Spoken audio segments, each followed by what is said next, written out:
He chose Entombed Valley, the second to last player for NSHosa. Starting to the top right, we have the Protoss in the red. His ID is... NSHosa Tessadaru! A player who in the past has played a lot of very aggressive strategies, sometimes a little bit all-inish. He chooses the macro map here. Yeah, he is a very aggressive player, very confident player. He could have chosen Metropolis. And maybe have used an Immortal Push against his opponent.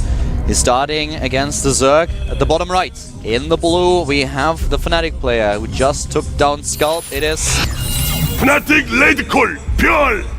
Let's talk about that map choice actually for a little bit, because if he had chosen Metropolis, I feel like the Immortal Push is too obvious, so I think that's why he decided not to choose it. But if he had done that, then it would have meant that when Joxy comes out, he can pick this map rather than Whirlwind to play against the Zerg player. So that's something he could have done, but he decided to make the different choice. Well, we are always assuming that Tassadar is going to lose this when we talked about the map choices so far. Just think if Tassadar wins this, actually. Yes. I mean, that's what his job is right now. If Tassadar takes this game against Bial, then suddenly Fnatic has to make a choice. They have to choose either Life or Oz, and then it's going to be a completely different situation. All these maps are only very at the disadvantage for Joxy if he has to face a Zerg player. And Bial is the last Zerg for Team Fnatic. Yes. Forge goes down now. He's going for the wall with the Nexus, and he actually has not cancelled that pylon. Decides to do it at the very last second. He's just being very annoying. We'll be able to plant his Nexus down very soon as well, but this is not a map where you want to take your third base if this happens. I mean, you can do it, but it's not a map where most people feel comfortable doing that map. And of course we have seen a lot of different strategies on this map. We've seen basically everything, ranging from a 6-pull to a 2-base timing attack of the Protoss player, the Vortex Valley scenario that we might have in a late game between these two races, and at the same time of course also these really gateway heavy Stalker, Blink Stalker attacks that we sometimes have in this matchup, designed to take down the Zerg player in the mid game. And he's actually you know, Tassadar is likely to take a third base on this map because to do a very aggressive 2-base play is just a bit predictable for him. But we have seen there are actually on this map in particular, more so than any other map, there are 3-base timing attacks that you can do where you hit a ton of Blink Stalkers, Blink finishes, you get +2, make a ton of Blink Stalkers off 3 bases and attack your opponent before he has that critical infestor count he needs. We've seen that happen before. You take a very fast third Nexus. And all these things are possibilities that Biola is going to have to account for. The probe at the third has been spotted, so he's not going to try to cannon it. The Overlord has seen it already, and the Zerglings are already chasing down the Harvester of Tassadar. And at the same time now Tassadar starts not only with his expansion, but the Cybernetics square has been started.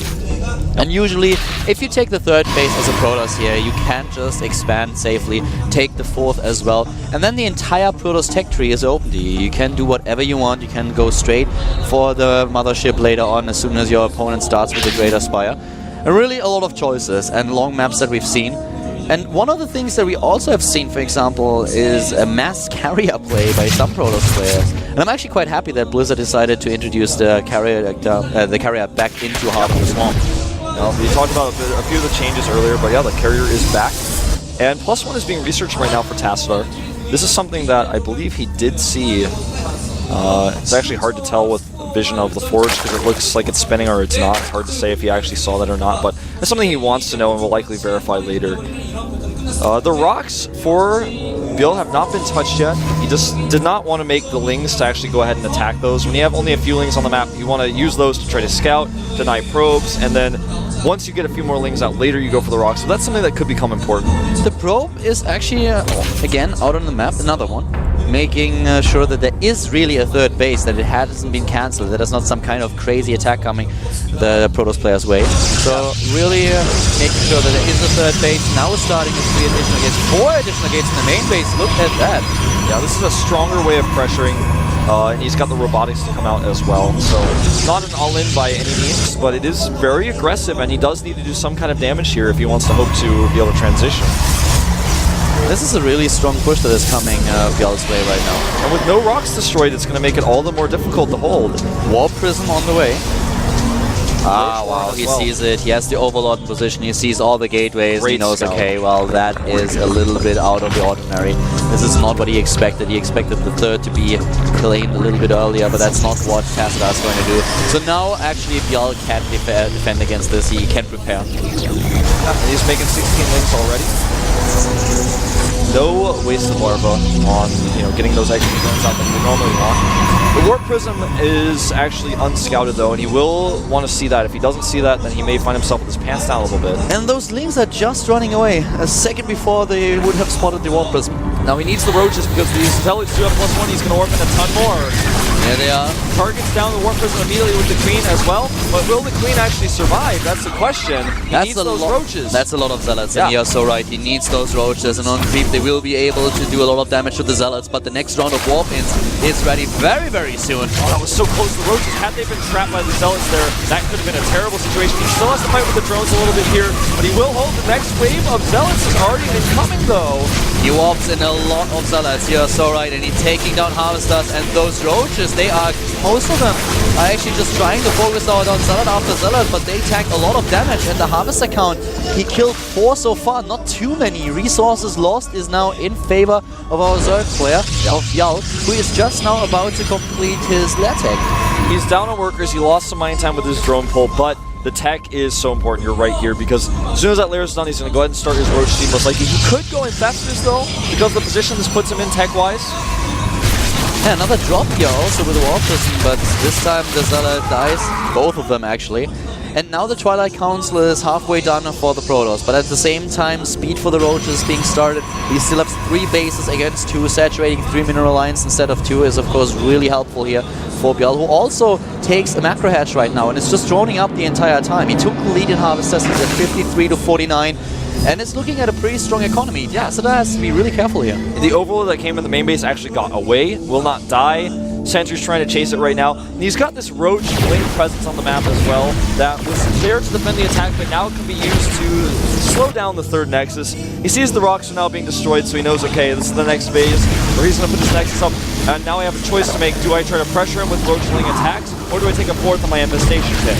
As soon as you have the wall at the at the third base with the gateways, then you're fine as a Protoss player. You want to have 1 cannon in there too, so that later on Zerglings cannot just attack away at those gateways. And at the same time, Bjal is now going to spread creep. He is of course immediately being attacked, but still delaying it for for not too long, just a couple of additional seconds, and in a scenario like this, every second basically. Every second really does count, especially when the Nexus is already delayed by the fact that he committed so much to a push.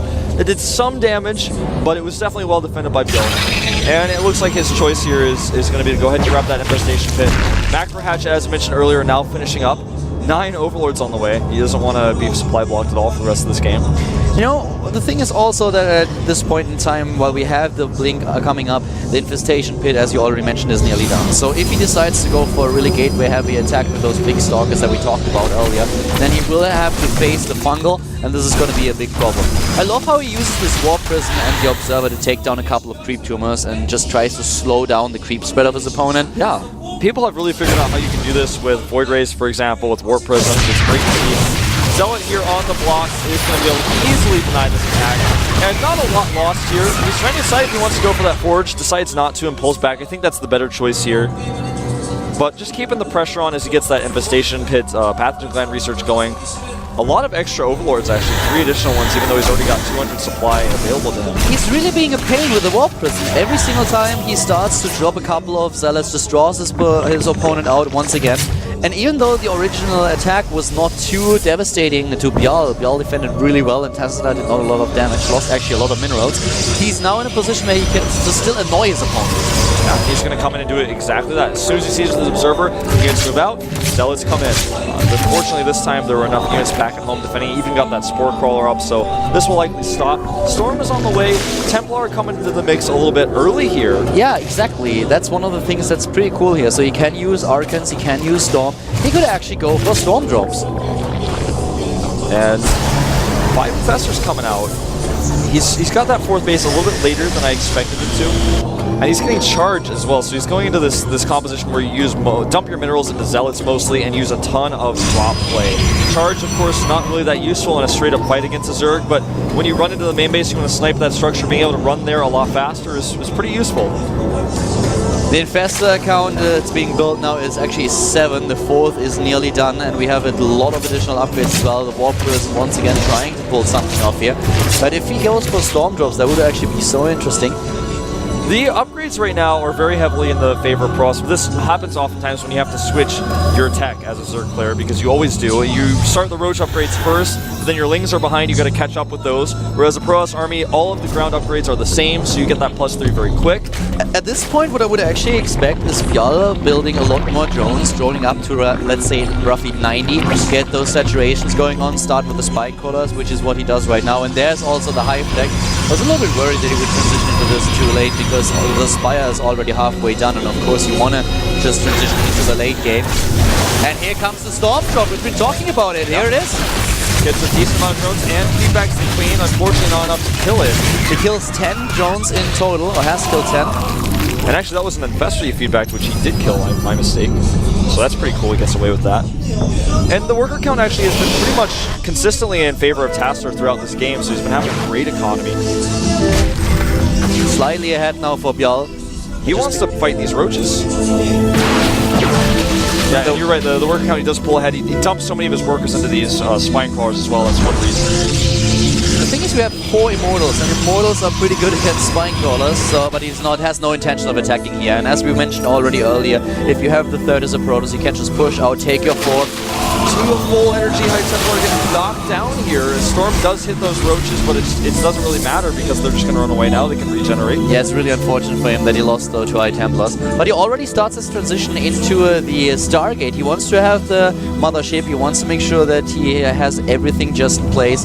All the chess pieces in a position where he can start to do something about the Brood Lords as soon as they enter the stage. Yeah. And, you know, we're going to see this Vortex Valley, if you will, start to unfold here, where the North Pit of Broods is going to be occupied by Brood Lords, and he's going to attack the 4th, and that's what this game is going to be decided by.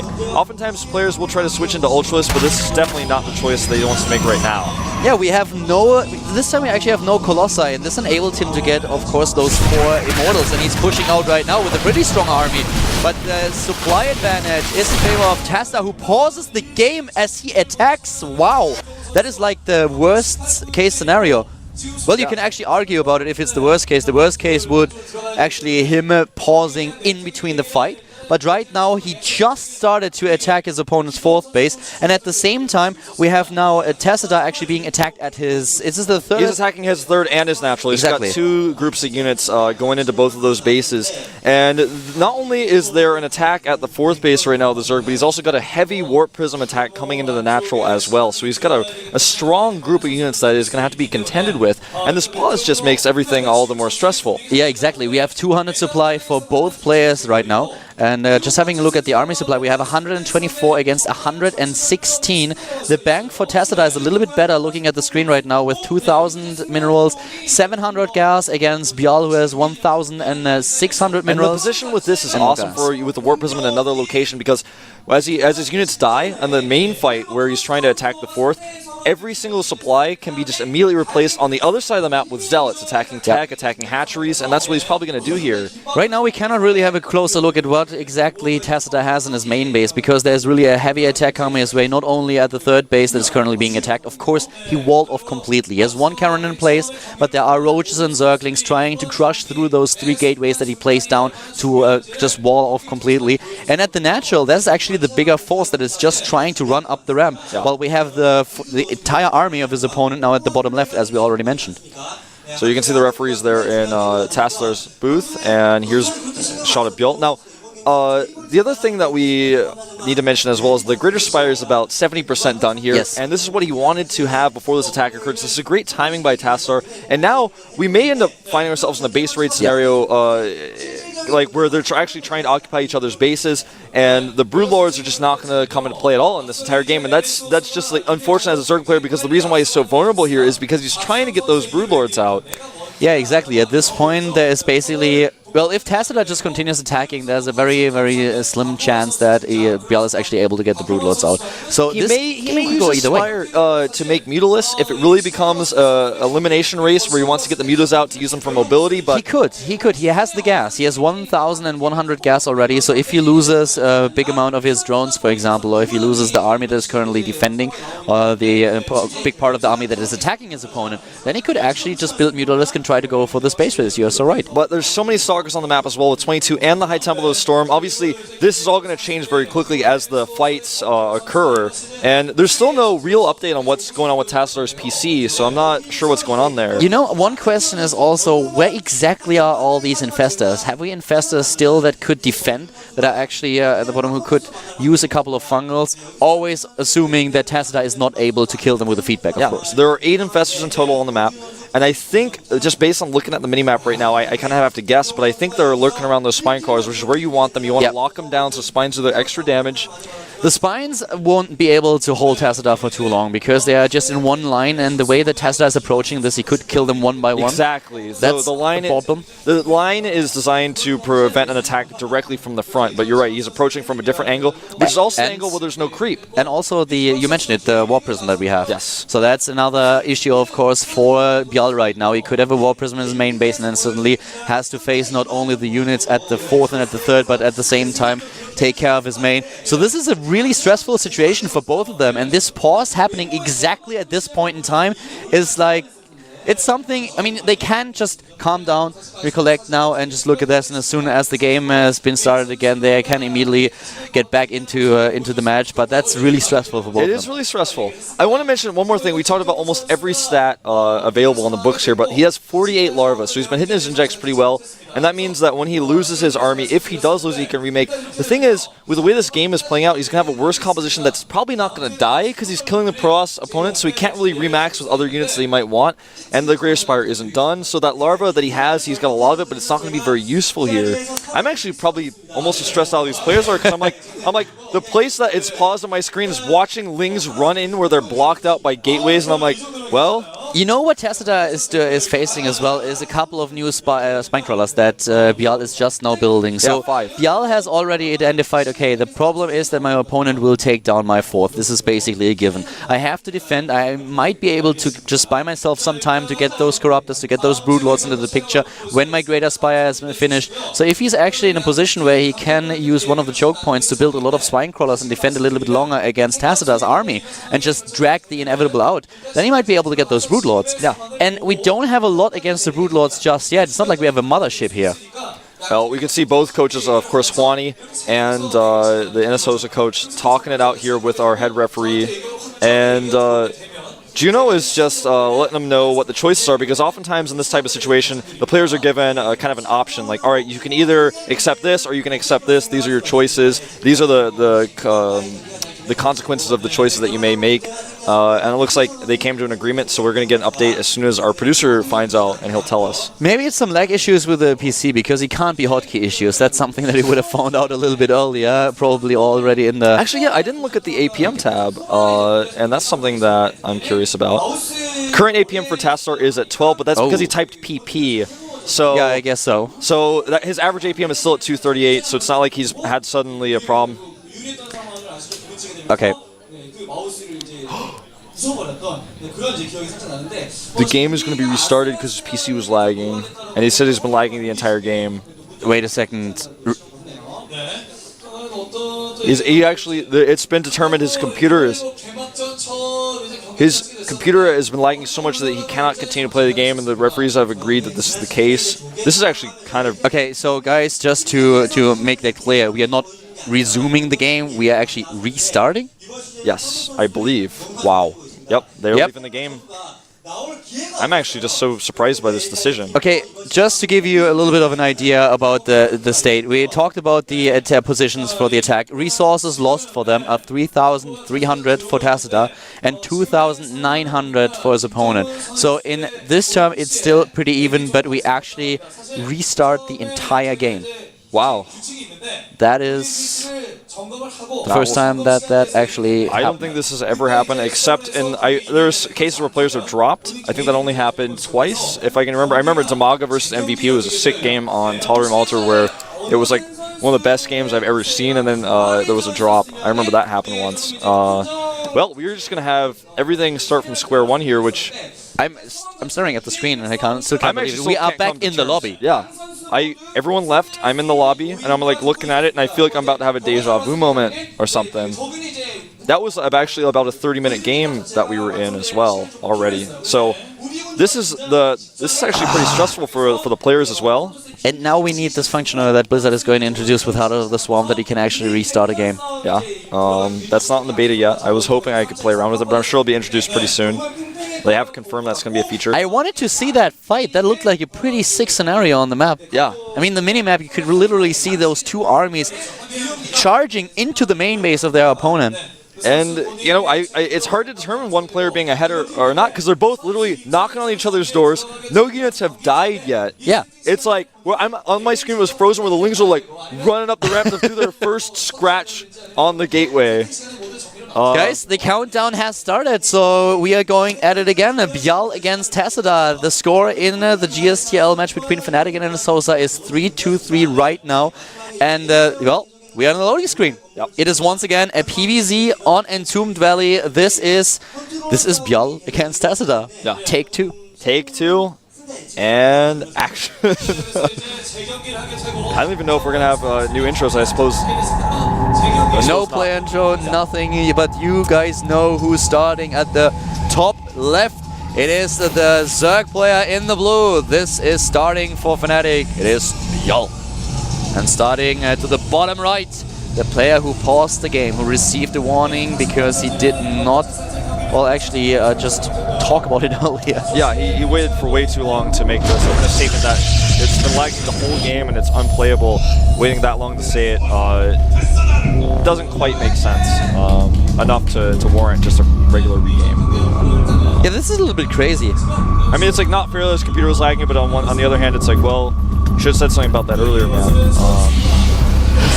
I'm actually still in a little bit of shock that we're going to have this, but I think we'll probably see similar openings. We are at cross positions this time. Yeah.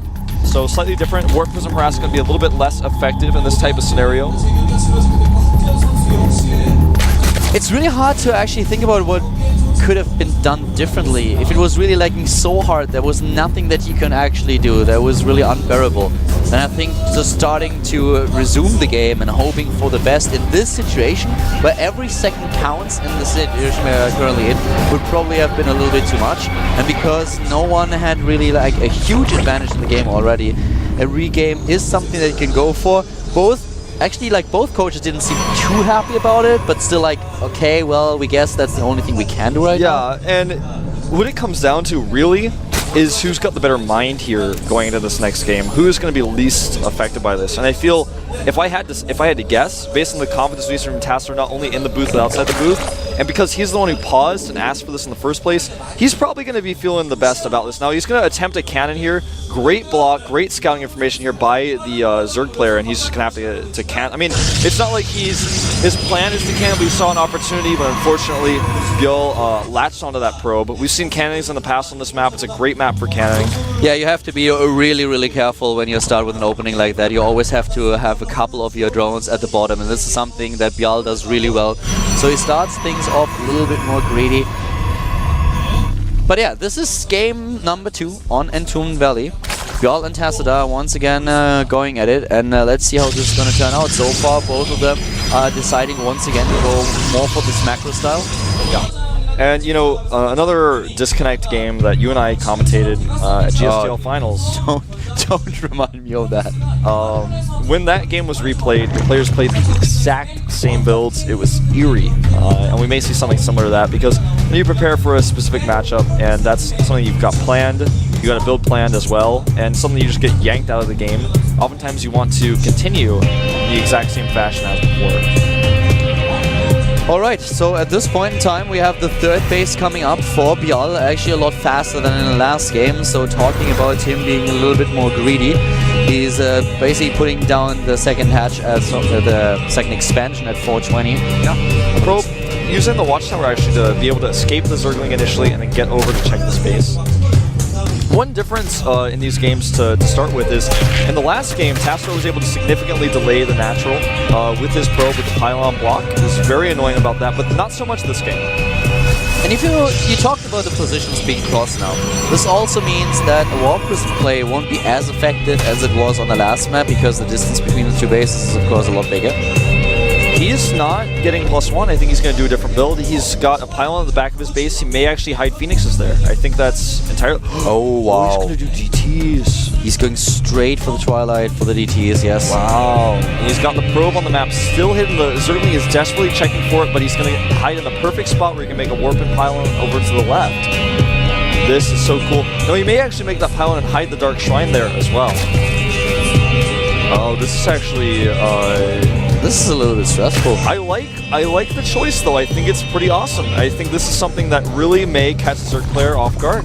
It's just also playing a few mind games here. You want your opponent to think that you're doing exactly the same build. At the same time, there is the Dark Shrine, hides it at the bottom right, as expected, going for the piece straight away. And let's see how successful that's going to be against Vial. Usually what you do as a Zerg player, you start at around 650 to 720, you start with the Roach Warren and the Evolution Chamber. Let's see if Vial is doing it. If he does, he can at least build Spore Crawlers in order to have some detection on the map. And most Zerg players, when they are blind about the tech, they don't get to see anything. They don't see the gates, and they don't see robotics. They don't make spores for potential start gate anyways, just because they're like, well, I don't know what he's doing, and here's the lair timing. This is actually going to be pretty useful for him as well. But he's going to have an overseer in the right place at the right time, and he's not going to know about these DTs. The lair is really going to help him. This is actually, there's also the Roach Warren and the Evolution Chamber. A little bit later than you would expect, but on the map with close position, still something that he can make work. The thing that you have to keep in mind is, even if you have the lair, if you don't have an overseer in position when those 3 DTs run into your base, then they can still target down one of your hatcheries. Even if you have the Overlord morphing on top of the hatch and 3 DTs are attacking a hatch, the hatch will die. Even with 1 transfuse, it will die. It's impossible to stop it. You're so right. Double spores. There they are. And they are actually in mineral lines, so this is not going to be necessarily something that helps him defend. It just all depends on how the DTs go. First one coming in now, and the other ones will likely go to the third base, and he's going to have enough units to defend either. He only has 8 lings on the map, so if he targets down that third base with the TTs he's sending over, he's sending 2, he will kill it. There's 2 queens over there, but he's actually sending a third DT, and that's all it takes. Just like we said earlier, he's going to kill the queen first. He's trying to do damage, and he's actually running away. He has the DT still in position, 4 in total. There are the queens. There's 1 transfuse available. He doesn't even use it. Yeah. But he needs to be careful. He needs a couple of units, but so far a great defense by Bjal. Yeah, he only killed 1 queen in total out of everything. Killed 5 workers overall, I suppose. So 60 drones to 56 probes right now. But now is the time for Tastor to think about making a third Nexus, because he's not going to get ahead with these DTs for a follow-up attack. That's not possible. He's even lost his fourth pylon on the map. He's supply block. Yeah, it was not really worth it. Of course, now he has the DT still on the map, and that's one thing that he can really try to make use of, sending them in later on again. But at the same time, what Bjal really needs to do is he should build a couple of additional harvesters, and there are 6 drones being built. He's at 61 right now, and the Infestation Pit is fairly early in the game. He starts straight with it, yeah, and that's much faster than last time. That's something that helps him against the DTs as well. Later on, if he starts to attack. Yeah. This is a very uncomfortable position for Tastar, and actually his gates have been shown. You know, the thing is, I know one person in this world that would actually be really disappointed by this execution. Inca is probably looking at this and he's like, oh no, you have to do that in a completely different way. Inca... What happened to Inca? I was actually about to say, like, he's another one of those OGS fragments. He turned into a DT and is hiding. Yeah. You need a comset scan to find him. Ah, nice. We've seen this actually before, people trapping DTs without detection. It's a really difficult thing to do. When you watch as an observer, you can see the DT, but that's not the vision that the Zerg player had there. He actually had to trap an invisible unit. it's quite difficult to do so. I might take down another one. Yes, there is DT number 2 dying, and at this point there's only one left on the And map. he sees it, and he's gonna trap it. He knows it, he traps it, and he takes it out. All the DTs are gone. Well done by Bjal. And Bjal in a brilliant position. Look how fast this fourth is this time. And the Nexus is late because I feel the Tassadar wanted to hit with this follow-up attack with the 6 gateways and +2. But now that it's been scouted, he's like, I can't really do that, and I can't really attack right now, so I gotta take just a late third. I spent so much money on these DTs. He is in the worst possible position that he could hope to be in. The DT attack did not do any damage, and here comes they have Blink, but that's all that they've got. 5 Infestors on the way. This is Tassadar really trying to figure out how to pull something out of a hat here, because he's in a position where attacking is not an option, defending is an option, but his opponent is likely just not going to. Oh wow, a run by. Oh my god, and he actually will kill several probes here most likely. He's gonna go for the Nexus instead, and he will likely get it because the Stalkers are defending another run by on his name. Yeah, there's another run, but at the same time, I don't think he's going to get the Nexus if he uses force fields again, and there are too many Stalkers. Yeah, with the Blink, he's able to come back, but he damages it heavily, and now the rest of the units can come in here. You're right, Tesla needs to pull something out of a head, and Rabbit just won't cut it. He needs a sort of Gryffindor if he wants to pull this one off. If he pulls a rabbit out of his hat, that rabbit better have 3 years, man, or this is just... He's posturing around the map with his forward pylon like he's so desperate. Like, what is his forward pylon even for? I don't even think he knows, because yeah, he can fight this, but now and here, the fungal, and they are closing the distance. Yeah, the force fields are too late. They're too late, and this is just gonna get crushed. This is definitely gonna get crushed. He's losing so much already. He might be. He's losing every single sentry right now. No force fields anymore. No more energy. All out of hit points basically as well. The harvester count is 85 to 71. Yes, the economy to back this up. And the roaches, yes, they are driven away for now, but the 24 circles are already being built. We have more and more infestors coming in as we speak. And the army of Fnatic Bjal is just so strong. He is 50 supply ahead of his opponent. And this does not look good for Tassadar. Not at all.